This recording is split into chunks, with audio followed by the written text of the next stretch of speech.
If you share these toys with someone that is infected, you can still get the infection even if you don't have intercourse with that person, because when that person uses the toy, they're going to be putting, their bodily fluids and all that on the toy, right?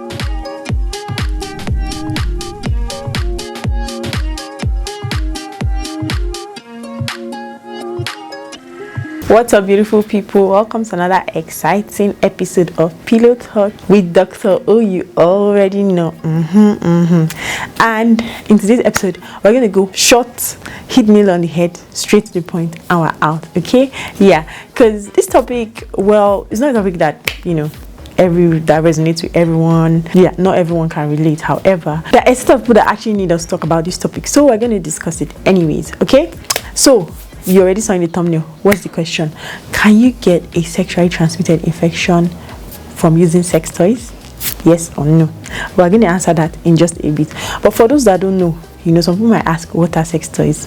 Well, sex toys are like things or toys, let me say adult toys that people use to pleasure themselves, give themselves sexual pleasure in the absence of a sexual partner, right? So examples are like dildos, vibrators and stuff like that, things that belong to that class, and they're usually used by women, but men also have their own type of sex toys, right? Anyway, so people normally think that sharing these toys are harmless, like, oh, it's not a big deal if I use it and I give my friends to use it. After all, it's just an object, right?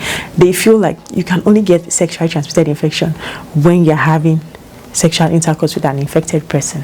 However, on the contrary, if you share these toys with someone that is infected, you can still get the infection even if you don't have intercourse with that person, because when that person uses the toy, they're going to be putting, their bodily fluids and all that on the toy, right? The toy is going to come in contact with that, right? And there's going to be all sorts of bacterial viruses on the toy. Now, when you use that same thing, you're going to be transferring the bacteria or the virus from that person to yourself. So without having intercourse with that person, you already have the infection, okay? So it's best not to share these toys, or if you must, then wear a condom for the toy, right? I hope it's pretty straightforward. I hope I've been able to answer your questions. If you enjoyed watching this video so far, don't forget to click the like button, subscribe, and share with anyone you think might need to see this. Let me know in the comment section, do you use sex toys? How do you find it?